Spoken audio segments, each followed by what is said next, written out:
Hello and welcome to the Decibel Boost podcast, the official music podcast of the website Surreal Resolution.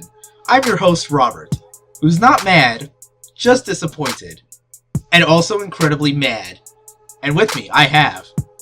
Wishing I was old and a little sentimental, Alex. And... I'm Mark and I have no goofy catchphrase because everything is broken. Oh, in more ways than one. This year. So, okay, before we get into things, I suppose I have to explain. We were missing last week. There was no episode last week. We had to take a week off for multiple reasons. Yeah. Admittingly, partly because of a certain thing that happened on Tuesday. You know, the one thing. That fucking thing. I don't get this country. Can we all agree and just say 2016 sucks? You have to say it in a more guttural voice, Alex. Go metal with it. Yeah, see, that's... How's that? Yeah, this shit fucking sucks. And what's most about it is wait for the end, knowing that the next few years is gonna be like, wow. Especially for the three of us, because yeah, we got just to let you know, we got a black guy, a bisexual man, and an autistic Hispanic, me. We're basically like 90% of President Trump's night terrors. Like, collectively. Pretty much. Okay, but that was the only part. The real reason that we kind of had to miss last week's podcast, date, was because of several scheduling conflicts. If you heard the episode before, I was coughing like shit, and it got really bad on Friday, so I had to go to urgent care, where it turns out I developed an acute case of bronchitis. Oh, shit. I've had that. It's not fun. Yeah. So, as soon as I got home, I took, a couple pills and stuff, then went to bed.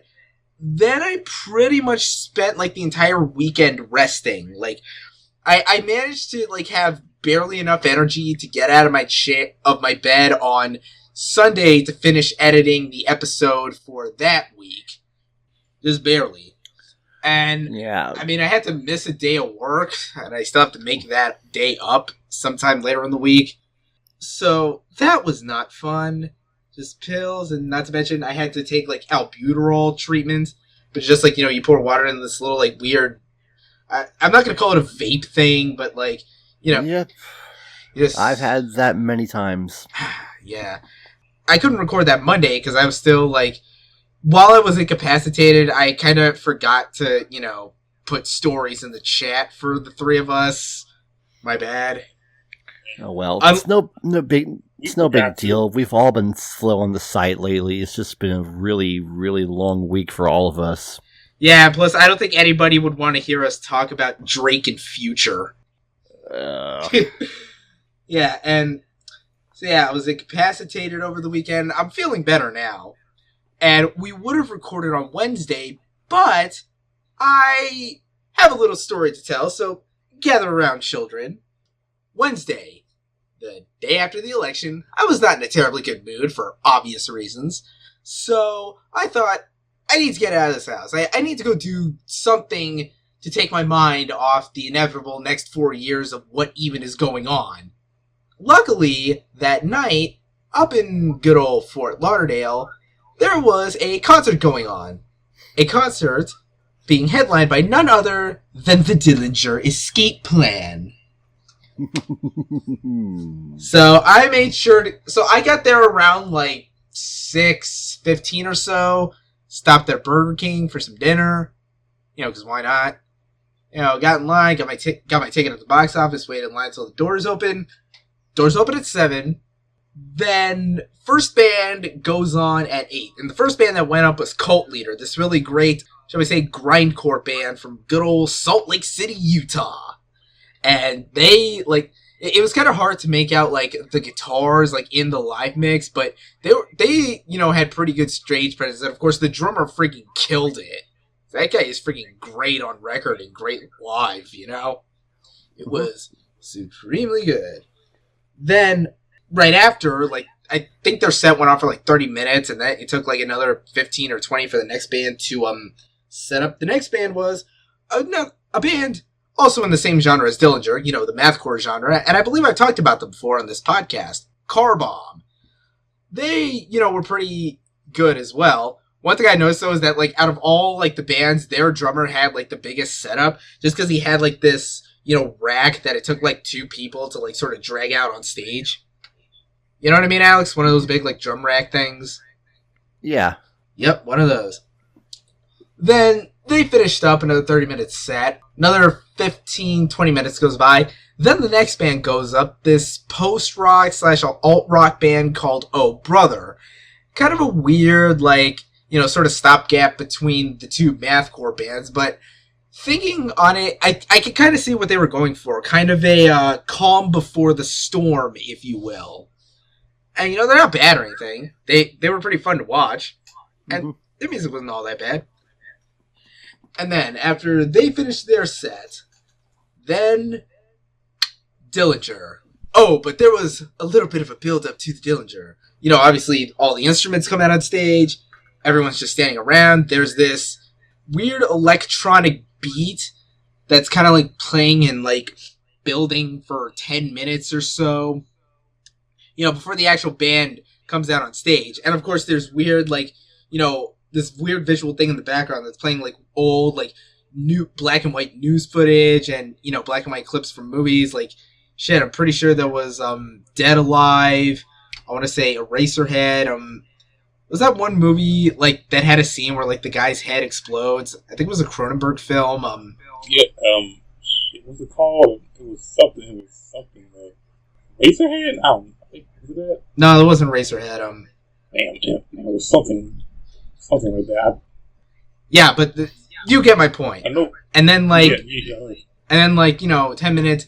Then Dillinger themselves, actually get on the stage. They open pretty much how you expect. The first track off their latest album, which I believe was... Let me just check that. Yeah, they opened with Limerent Death. Then, Panasonic Youth, Symptom of Terminal Illness, Farewell Mona Lisa. And, they're just...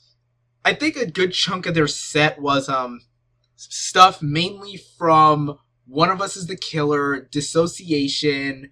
God, what was their third album? I'm blanking on the name right now. Yeah, that album.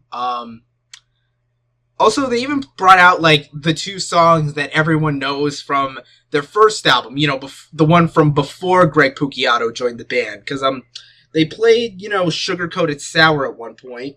Then, the initial set was, like, 13 songs. Then they go off stage. And then, of course, we're left sitting there for 5 minutes as a big eye is staring at us in the background, off the screen. And then, they come back for the encore set, which was 3 songs. Mouth of Ghosts, Sunshine the Werewolf, and, of course, the other big song that everyone knows from Calculating Infinity. They played an excerpt of 43% Burnt. Although I don't think it was the whole song, though, if I recall correctly. But yeah. Sounds like you had a hell of a time there. Indeed I did, and it was so much fun. Oh, one more thing I wanted to mention that I thought was kind of funny. The second, as soon as I walked into the venue, and they started playing, like, the music, the filler music over the speakers, you want to know what one of the first songs I heard as I was walking in? Public Enemy's Fight the Power. How apropos. For multiple for, like, 2 big reasons. Timing. Like, yes, as Mark said, timing was the big reason. I was like, oh, how I wish. And second, maybe this will, like, I don't know if this will jog anything in Alex's memory, but does anybody here remember that video game Homefront? That classic piece of electronic gaming software? Oh, yeah, I have heard of something of that. Not ringing a bell. Okay, yeah, I don't blame you. Barely anyone remembers it. The only really thing, like, noteworthy thing about it was the soundtrack, which consisted of a bunch of, war-themed songs, classic war-themed songs, covered by various metalcore, deathcore, mathcore bands. Right. I remember it now because of, Spencer Sotelo from Periphery did a cover of One.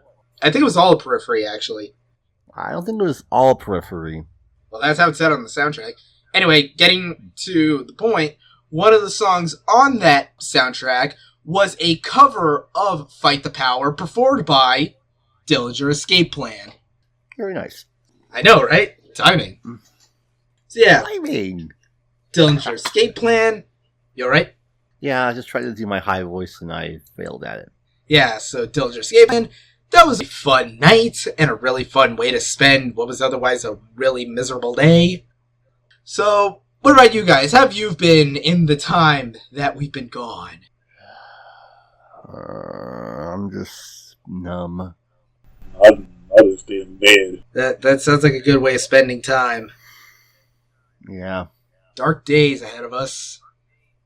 Yeah. But we try to survive as best we can. So, with all those, fun formalities out of the way, let's start getting into the new music releases from the past week or so.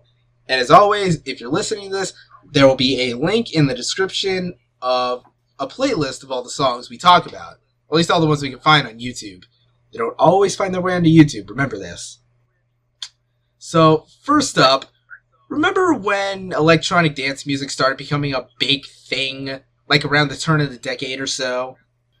Yeah, those were some pretty innocent times. Yeah, and one of the biggest guys in that genre was, deadmau5, or Dead Mouse, as I'm told it's pronounced. Although if you didn't want me to pronounce the number... I'm pretty sure it's deadmau5. Although if you didn't want me to pronounce the number, you wanted to put the number in your stinking name. I'm sure it's Dead Mouse, because that's how it's pronounced, from what I heard. No, it's deadmau5. Like yogging with a silent J. Okay, then.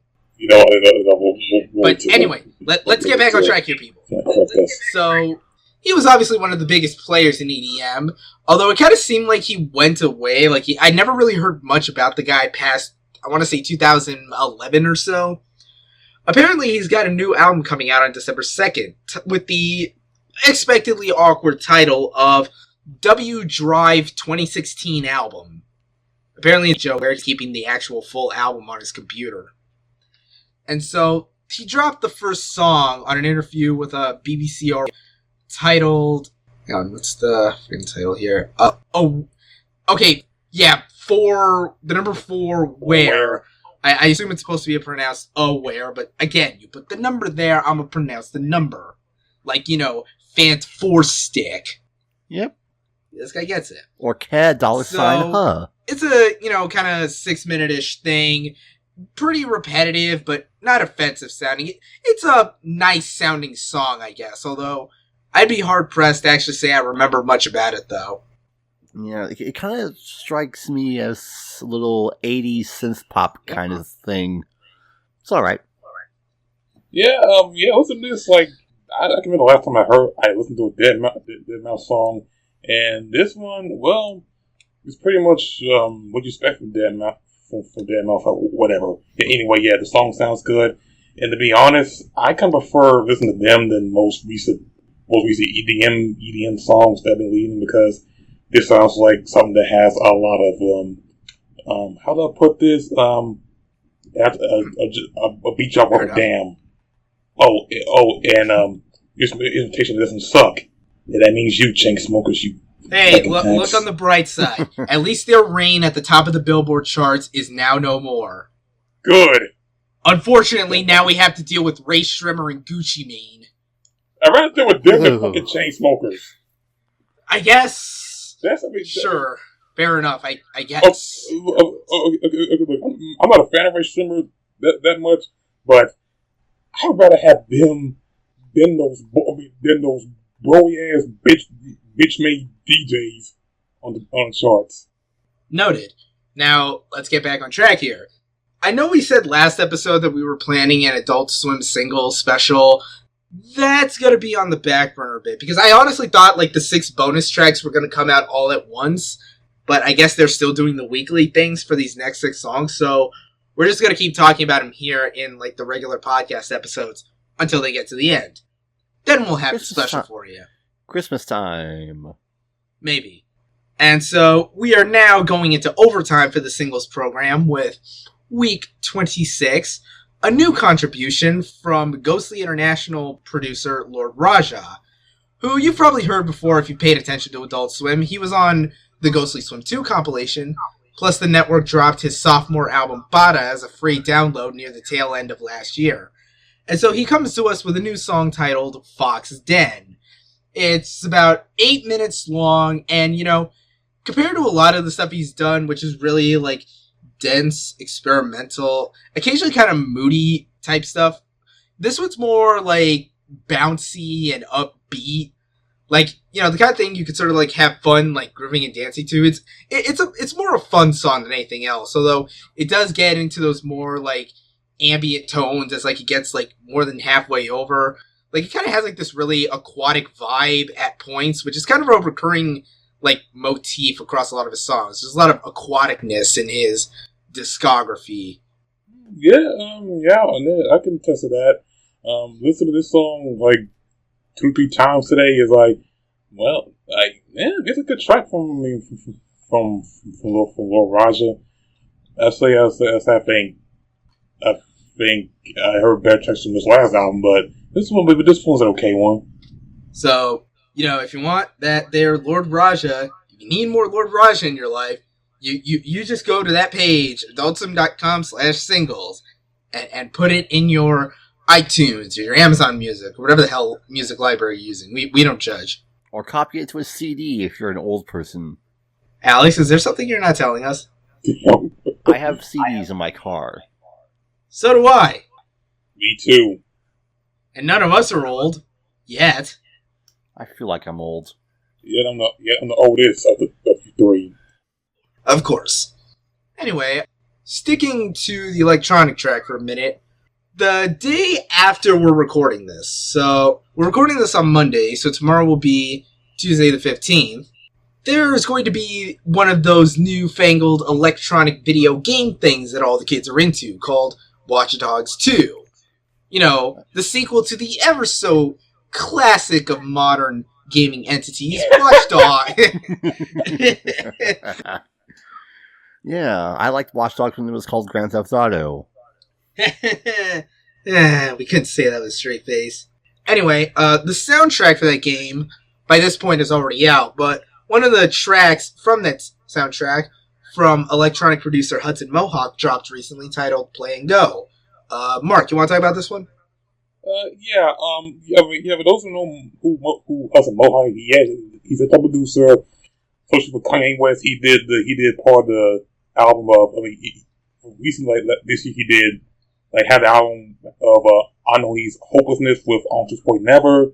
And with this track, Play and Go, you get this very whole, like, simply glitchy electronic production on it, which kind of does fit the whole game of, you know, Watch Dogs 2, which I took a look of, you know, what it is about, like, it do the whole things, you know, hacking into the systems and all the just fucking shit up. Hack the planet! And I say, like for Hudson Mohawke track, this one is I say it's pretty alright. I think it does fit the mode of the game. Although like I'm not much of a video gamer these days. Although if people have played the game, which I guess it might be out now by the time this is out. Mm-hmm. Almost definitely. So if you want to play the role of Julian Assange in San Francisco, go ahead and pick up Watch Dogs 2. Otherwise, just get Pokemon Sun and Moon instead. Wow, that's a double album I'm really looking forward to. So, yeah, not much to add other than there's also a lot of, like, I thought the track was okay, although my favorite part of it was, like, a lot of clattering percussion in it. I like songs that are very percussive. I'm a drummer, you know. Really? I haven't heard you say it in, like, last 5 minutes. Yeah. So, yeah, Hudson Mohawke, Play and Go. The Watch Dogs 2 soundtrack is, as we mentioned, currently available courtesy of Warp Records. So, that's the thing. Go for it. And we're sure at least two of you out there are probably interested in the game, we assume. Anyway, Up next, there was only really like one metal song of note that I found in like the past week or so. And it's another one from our good old YouTube friend Jared Dines. Yeah! Now, as we mentioned quite a handful of episodes ago, I don't know how long ago it was, he was releasing a pair of EPs. He released the... Wait, did he release the Dark EP already? Like, did he put all the tracks out? Yeah, he did. Okay, so we're still just waiting on, like, physical copies to, I guess, ship out to whoever pre-ordered. I think they are shipping out right now. And now we have the first single from the other half of that release, the Light EP, titled Rebuild, which, who knows when that's coming out. Is it coming out, is it already out same time as Dark? No, it's probably going to come out sometime in the next couple of weeks. Probably. Alex, you want to take this one? What if I could, but I'm kind of in a lowered mental state right now with a lot of things going on, so I'll just say that Rebuild is a really great song. It has a lot of Jared's musical traits, minus the heavy death metal kind of stuff. It's very metalcore and melodic, and it's very heavy, and it's A+ all around. Yeah, it's a more optimistically, written song in comparison to the stuff from the Dark EP. Gee, it's almost like a sunshiny ray of light. Two sides of the coin, the yin and the yang, the light and the dark, the Jedi and the Sith, and other cliches I can't think of right now. Yin and yang. I already said You literally just said that. I hear shit. Yin and yang, Kendrick and Absol. I'll stick to the music. Yeah. I'm bad at the comedy. Anyway, so moving on from that, I listened to an album last year that I saw a bunch of music blogs, just raving about, which was, I believe it was the solo effort of a guy named Jamie XX. And I didn't know anything about this guy other than apparently he was part of a music group called VX. My reaction listening to that album was basically the same as the gray-skinned people in the gray coats from Futurama. I have no strong feelings one way or the other. Those filthy neutrals. Yeah, and something that Mark brought to our attention, and I actually kind of noticed through a bunch of, social media shit, apparently the main group, VXX, were dropping little cryptic teasers all throughout, Spotify and shit of a new album they were supposedly putting out next year. Turns out the album title is I See You. It's coming out January 13th, and they dropped the first single called On Hold. And my reaction now is the same as my reaction then. I listened to it like 3 times, and I find it difficult to say anything about it. Like, it's just a song that's kind of there. It occupies space. It's kind of non-threatening, like a rice cake or just a bowl of porridge or whatever. Yeah, this didn't strike a chord with me. It was it fits in that realm of indie pop and indie rock that's just been so homogenized and flooded over the last couple of years. I just can't feel anything to it. It all blends into the same. Okay, I guess I'm the odd man out.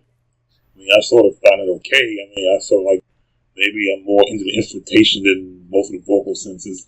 It sounds like a breakup song or we're on hold, but I miss you, or some shit like that type of song. I mean, I'm not really that much of a fan of XX. I mean, I heard 1 or 2 of their songs and I thought they sound interesting to me, but with this, it's not something I might listen to if I don't have nothing else going on, but it's more of I'll probably view it later on, it's whatever, is what I'm saying.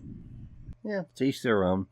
But I noticed that these guys are going to be on Saturday Night Live this week. How do you go from A Tribe Called Quest to this in less than a week? Simple. It's SNL. Have they ever maintained a consistent quality standard? No. Last week was great. Now they're just going to go back to the normal. Such is life. Anyway, speaking of SNL, I'm still I have their number, because of the Trump thing. Mm-hmm. So we've all been trying to cope in our own ways. And as a really nice coping mechanism, hip-hop duo Run the Jewels have dropped a new song from their upcoming Run the Jewels 3 album, a track titled 2100, which is the second time they've ever collaborated with electronic producer Boots. And, you know, this sort of helps. Like, it's a more life-affirming, kind of reassuring, positive song than the usual Run the Jewels oeuvre, so to speak. You know what I mean? Yeah. It's something that we all needed at the right time. Yeah, especially around this time. Just, you know, God bless you, Mike and Elle. You're trying to help us as best we can, and for that, we appreciate everything. Yes, we do. Now, if you could just give us a solid release date on RTJ3, that would be great. Yeah. Like, I know you said first week of January, the latest, but come on, please. We need this more than ever. Yeah, we do. Yeah. Moving on, last but not least, probably the most high-profile song release of the past week. A few weeks ago, FX wrapped up the first season of one of its newest, sure to win all the Emmy Awards hit shows, Atlanta, which I'm sure we all agree is a fantastic show. Yes, it is. Yeah, and of course, obviously not one to, slack off on anything, it appears our good old friend Donald Glover, who I'm sure you all know is also rapper Childish Gambino, it first came up in an online listing in an FYE somewhere, possibly a Canadian FYE, that he supposedly dropping a new album on December 2nd titled Awaken My Love, and in fact the artwork for that album resembled a painting or sculpture that was in the background of one of the episodes of Atlanta. You know, the one where he goes to, like, that rich white dude's house? Oh yeah, the Blue Team episode. Yep, that one. And so that was later confirmed as true when the first single from this album, titled Me Mama, dropped in the last week. And I was not expecting this. I'm not sure if anyone was.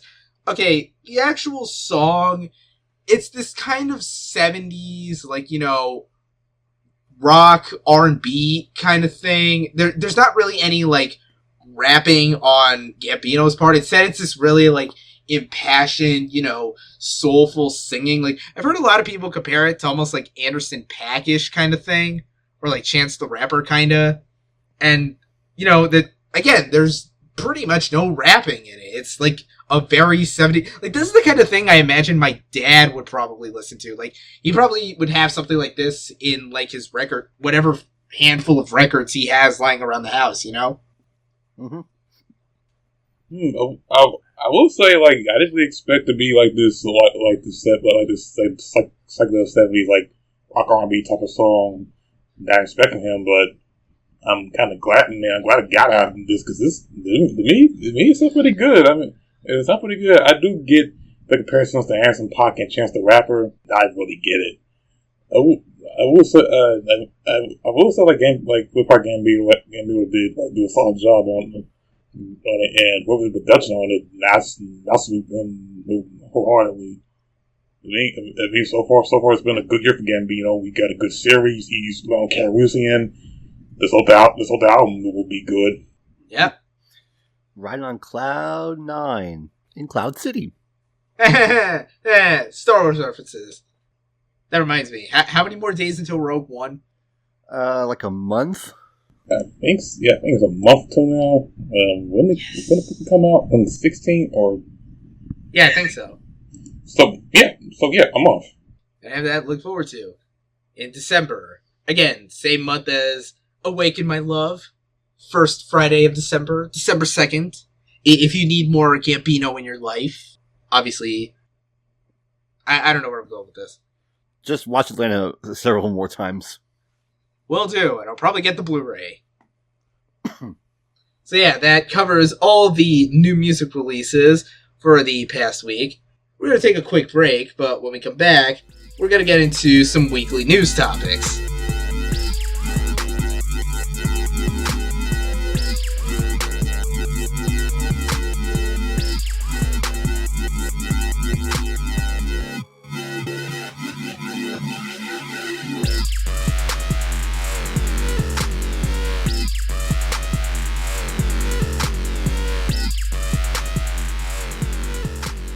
And we're back. Unfortunately, for the news this week, we have to kick off with yet another downer no, because once again, the Grim Reaper's bloodlust shall not be quenched. Yeah. He's waiting for Cartoon Network to revive his show. John Oliver made this a very poignant point for his season finale of Last Week Tonight. Fuck 2016. Fuck 2016. Hard. So if you're wondering about who died this week, none other than legendary singer-songwriter Leonard Cohen. At age 82. And need we remind you, he released his most recent album only about less than a month ago. He pulled a Bowie. Sort of. Yeah, Bowie passed after 3 days. At least this guy had and funny thing, in the time between when the album came out and when he died, there was a couple of interview quotes. One saying that he was comfortable with the idea of finally passing away. And then I think another one that said that quote was bullshit. But I'm going to go ahead and assume that the one about him accepting his inevitable death is true, because that offers some vague sense of poignancy. Yeah. I guess. I don't know. This year just fucking sucks. Yeah. I mean, dude to be 82, that's, get it to be like that, you must have lived a great life. Yeah, and you got to be one of the biggest, singer-songwriters of all time on a level probably almost the same as Bob Dylan, I'd say, from what I can gather. And that husky voice. The In Memoriam segment of the Grammys in February is going to be a fucking bitch to go through. Yeah, you think that's bad? It's going to be bad for them and the Academy Awards. Oh, damn, that's right. But yeah, rest in peace to Leonard Cohen, and, sending out positive thoughts to all your loved ones. Speaking of 2016 sucking, if there's one vague silver lining to you-know-what, and I know this is, just naive optimism on my part, but if nothing else, the political music of 2017 is going to be fucking amazing. Case in point, we know System of a Down, right? One of the few bands from your middle school years that you're actually still allowed to like, because they were actually quality. Yep. They've been, on the reunion, path for a while, mostly playing, European festivals and shit, and some one-offs in the States. And, they've played a pretty big free show in Armenia, I think. Yeah, commemorating, I think it was the 100th anniversary of the Armenian genocide. Yeah. Yep. So, a recent interview with band drummer John Dalmayan has confirmed that the band actually is finally working on a new album. The first since, the double, album release of Mesmerize and Hypnotize back in 2005. Mm-hmm. Yeah, they said that they got about 15 songs written, and that they're looking to record, soon, whenever that'll be. I mean, everyone's best estimate seems to be okay, if they go on an actual normal schedule with no interruptions, mid-2017 or so. Either way, it's still going to be before the next Tool album. So, yeah, I swear to God, man, this album's just going to be with the political climate we're living in, this album's just going to be fucking amazing, I swear. I've heard some people lamenting the idea of there being some kind of punk rock renaissance now that who is elected president. Screw that. I'm ready for the political rock, the political metal, and the political rap. Run the Jewels, it's going to live on for the next 10 years because of this. Damn right. And who knows, maybe we can finally get a version of the American Idiot album that isn't overrated bullshit. That's just me, though. As long as we don't have to go through another Bush regime. Yeah. So, yeah, keeping on with the train of tangentially metal-related news, y'all remember that Slayer put out an album last year, right? That had, 2 good songs, and one of them you could download for free from Adult Swim, so really what was the point in buying Repentless? Yeah. Also remember, repentless is not a fucking word. So, yeah. Apparently, someone's been working on a comic book tie-in to the album, which is apparently more or less based off the trilogy of music videos that they released. They released like 3 music videos off the Repentless album that follow a certain clear narrative motif. Perhaps most interesting thing to note is that the comic book is being written by director and producer John Schnepp, who is, of course, known to me and Alex as a director and producer on Adult Swim's Metalocalypse. Mm-hmm. Where's season 5? It's never going to happen. I've accepted it. Yeah, so if there's anyone who knows about metal, it's very clearly that guy. Shit, I actually met him at a convention over the summer.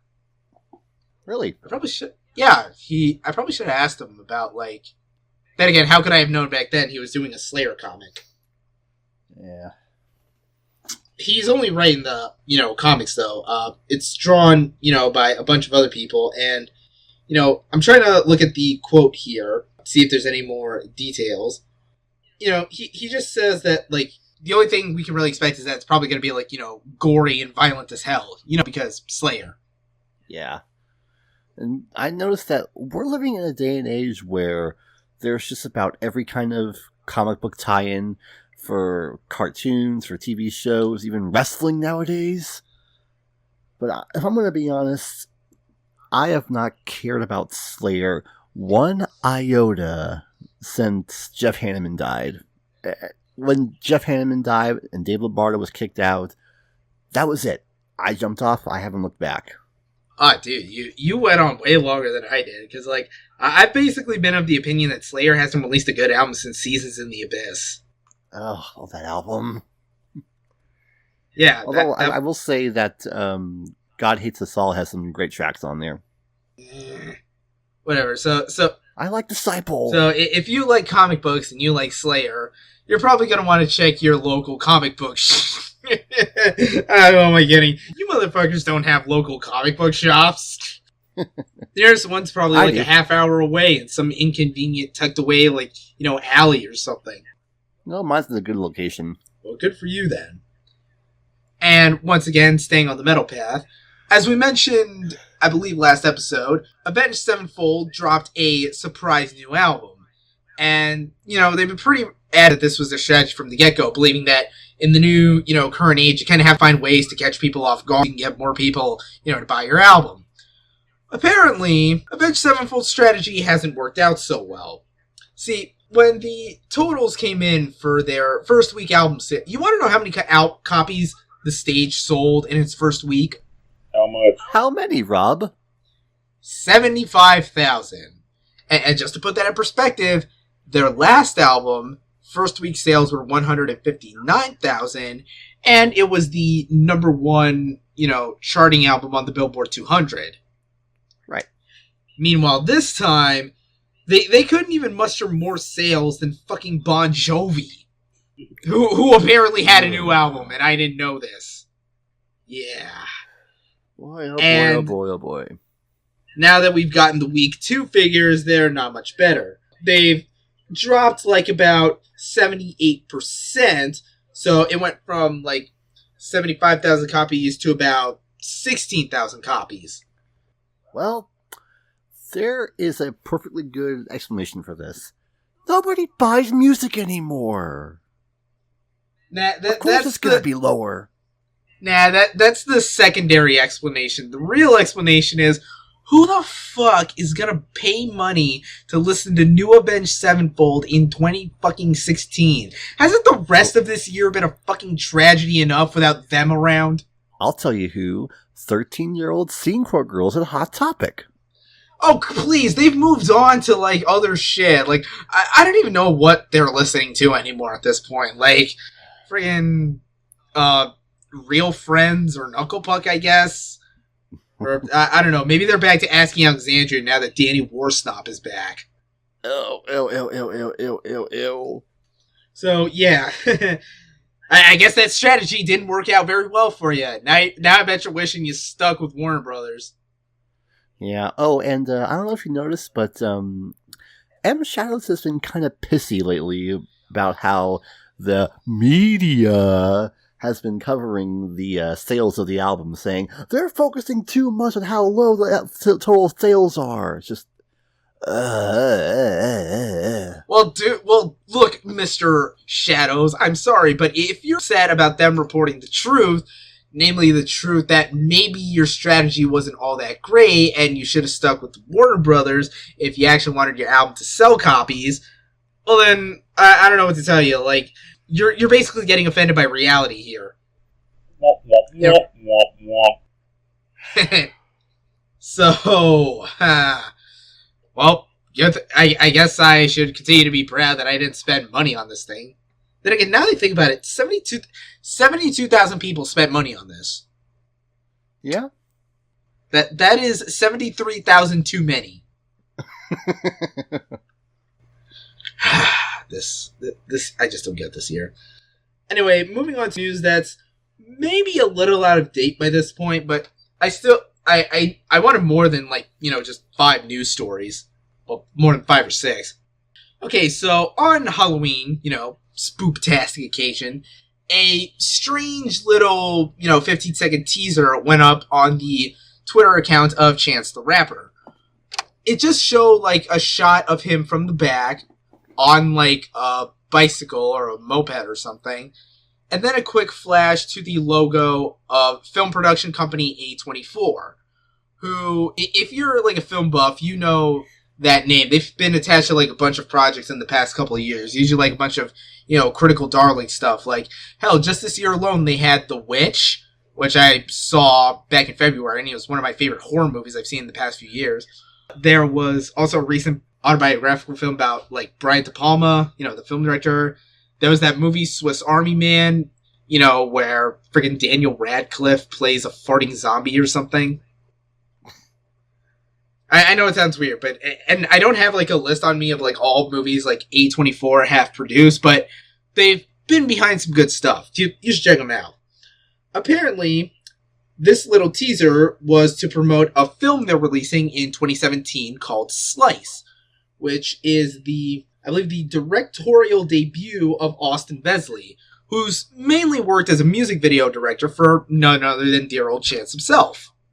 Now, there isn't really much known about this movie premise-wise. The only information Austin's given in this interview is that apparently Chance stars as a former Chinese food delivery man who is also apparently a werewolf. Well, of course. Hey. Yeah. And apparently it takes place in this kind of weird supernatural town. He's kind of selling it as sort of a horror comedy, so when I was reading some of the description of this, it kind of sounds like... How do I put this? Did any of y'all ever watch Neon Joe Werewolf Hunter? No. You lost me out. Well, I did. I sat through all 5 nights of it, because reasons. But I thought it was pretty interesting. It kind of sounds like that kind of supernatural horror comedy kind of thing. Apparently, he claims there will be ghosts involved as well. And, okay, direct quote from Austin about the premise. It's about these pizza delivery drivers who are mysteriously murdered. The whole town is trying to figure out who's responsible for it. There are supernatural elements to it. There are ghosts involved. Chance's character is a werewolf. It's hard to encapsulate the movie in a short elevator pitch. So basically, it just sounds like they're throwing a bunch of shit at the wall. It sounds like a really great B-movie. Yeah, it seems like it could be fun. It might sound fun to me. Yeah, I enjoy my horror movies with inappropriate amounts of comedy. Yeah, this just sounds like a really, weird sort of thing. I don't know how much publicity it's probably going to get, compared to the rest of A24's, filmography, but who knows? If nothing else, it'll be an interesting, outlier. Plus, come on. Chinese food delivery guy who's a werewolf. Okay, so, moving on from that, I know we keep bringing the story up. We've brought it up 3 times at this point, I think. But we swear, we promise to you all, this is the final time we're going to touch on the beef between Billy Corgan and TNA. Hopefully. Yes. Much like Aqua Teen, this will be the last time for real, we promise. So, this past Friday, November 11th, TNA and Billy Corgan officially went their separate ways. A settlement was reached with Anthem Sports and Entertainment, who is now the main producer and funder for TNA. And Corgan, from what I understand, didn't get a settlement. He still owed a lot of money, but as of right now, the two parties are separate, and what that means going forward, who the hell knows? And that is how this ends. Not with a bang, but with a whimper. Which a lot of people in the wrestling community were very upset about. But that's a story for another time. Who knows? Maybe we can get Billy Corgan into a steel cage sometime soon. Anyway, 2 more stories, and for these next 2 stories, we're going to go international. To countries that aren't America. First up, France. That place with the snails. Also, where the last Pokemon game took place. So, over this past weekend, November 12th, was the grand reopening of French concert venue Le Bataclan, which gained some notoriety last year when, unfortunately, it factored into a series of terrorist attacks that took place all across France. And just as a reminder, the terrorist attacks, especially the one on Le Bataclan, took place while it was populated during an Eagles of Death Metal concert, which that's got to be the most terrifying thing on the planet. You go out to a show to enjoy yourself, and then all of a sudden, fucking crazy-ass people coming in with guns and bombs threatening your very life. Yeah, unfortunately, it happened here this past June in Orlando. Yeah. So, over the weekend, Le Bataclan reopened for the first time. I believe it was a concert for Sting, the guy from the Police. Mm-hmm. Now, there's a bit of iffy back and forth on this story. So I'm going to go with the order in which the events were reported by various outlets. Supposedly, Jesse Hughes, one of the key members of Eagles of Death Metal, had attempted to gain entrance into the venue for, the grand reopening, but supposedly was denied because of some unsavory comments he had made against the venue in the weeks following the attacks. Mainly, he believed that, they were actually in on it, that they had foreknowledge of the terrorist attacks. No. Yeah. Just, look, I don't want to talk shit about this guy because, it's got to be just as terrifying for him to have, terrorist Russia show you're playing as it is for the audience. But, dude, this time and a place. So, yeah, it was supposedly said that he tried to enter and, the venue manager wouldn't let him in because of that. However, when reached out for comment, apparently others are reporting that he never actually even tried to enter the venue. Apparently, this was just a false report. He never even tried entering. Yeah, this was actually a statement, from one of the managers of Eagles of Death Metal, my mistake. And now the manager is also claiming that the venue director, Jules Frutos, is apparently a coward for lying about, what Hughes tried to do. Right. So, at the time being, there's a lot of back and forth, he said, she said. So, who really knows who's telling the truth here? Yeah, it's all about the he said bullshit. Alex, you go. You go in the corner and you think That was a perfect setup. Come on. You go in the corner and you think about what you've done. I'm going to slap you so hard when this is over. So, yeah, I assume maybe a more clear picture of this narrative will probably emerge in, the days after, but who knows.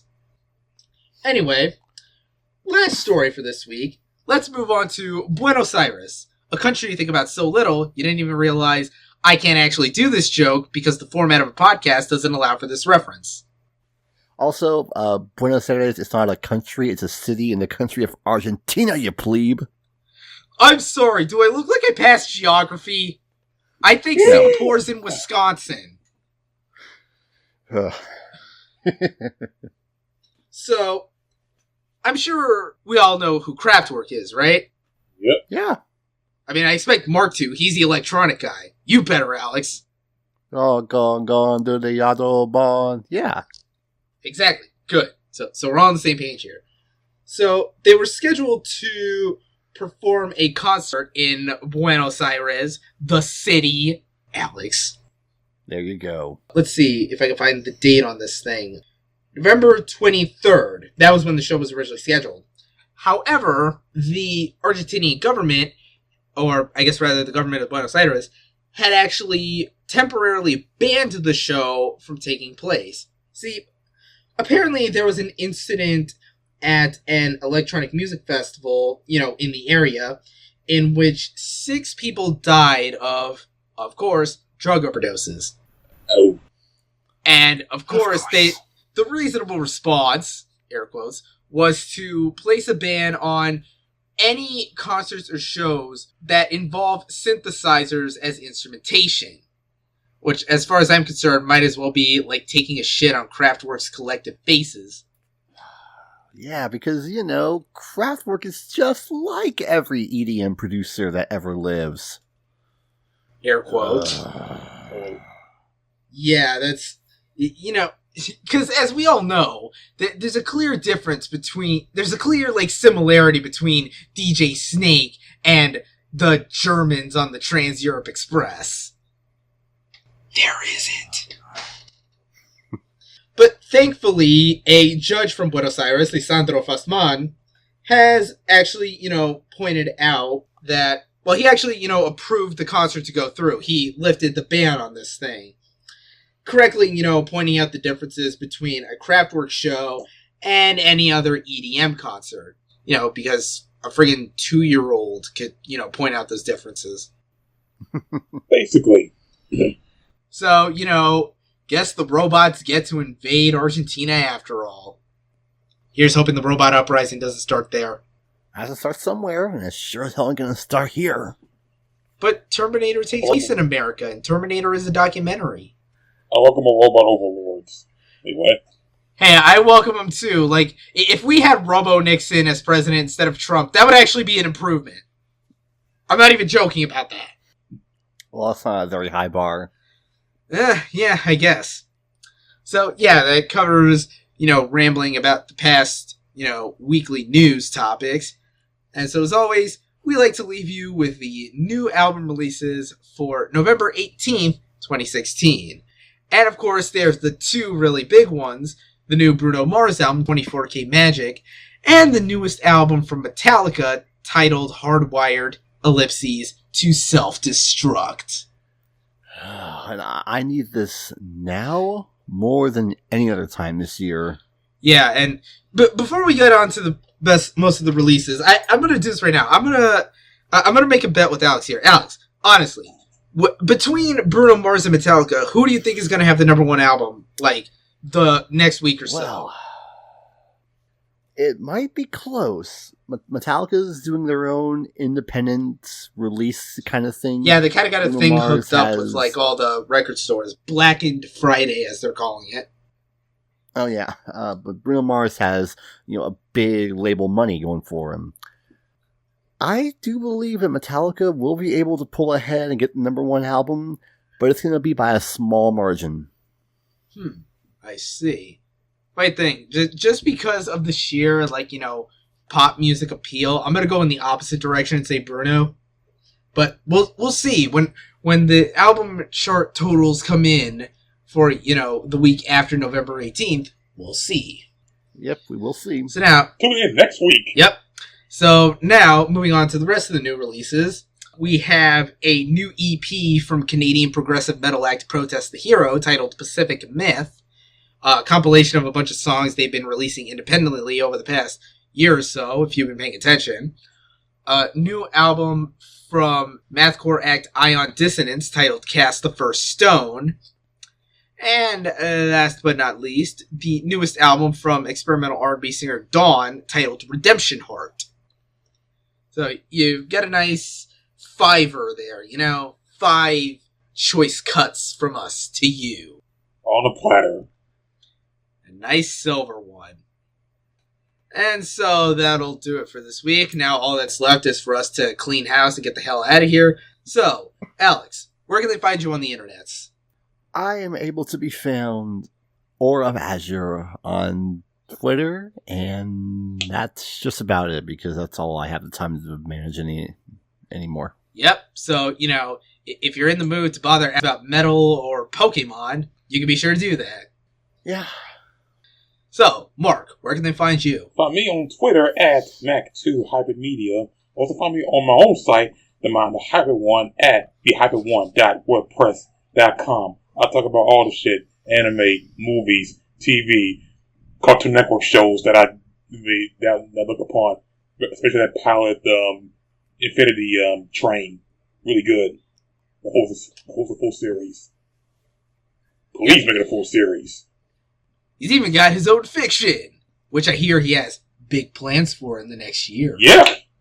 Hey. Yep. 5 new stories coming next year. Two are kind of two are sequels, but yeah, you're still in planning stages and all that.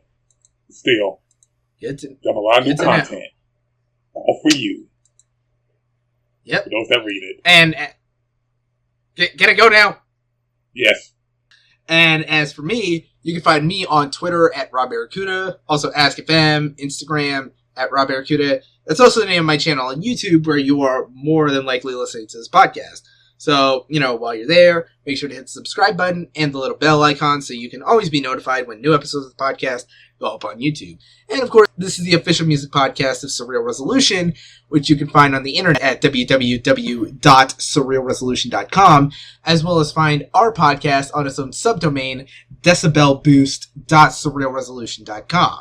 So, while you're on the site, make sure to bookmark those so you can always come back for lots of content, not just from us, but also from everyone else on the site. We have a gaming podcast called The Training Stage, where our buddies Tyler, Joey, and John give their ever so eloquent opinions on the video game industry when they're not spamming you with Barney quotes. That's what they do. Yeah. Not to mention, the site is currently kept going with weekly write-ups of various currently streaming anime shows. As I believe we mentioned here, our boy Alex is currently covering Nanbaka, Yuri on Ice, and Tiger Mask W. Yep, I sure am. And things are a little slow on the site right now because we've all just been super busy with things away from the site like school and work and we're trying to catch up. We're trying to catch up, but we do have some big things coming in the next couple of weeks, so stay tuned. Yep. Also, remember to follow Surreal Resolution on Twitter at SurrealRezo. So you can always, Oh, and while you're on the website, make sure to hop into the Discord chat if you ever want to, talk with me and Alex about, music, or talk with any of the other people from the site, the rest of the community about, video games, anime, or dank memes. Like the kids like. I'm not even kidding. We have a channel. We have a channel in the chat dedicated to dank memes. And as always, shout out to producer Mr. E for graciously letting me use his music for this podcast. And I believe that'll do it for this week. So until then, will we survive into 2017? Tune in next week, same bat time, same bat channel. Peace. Peace.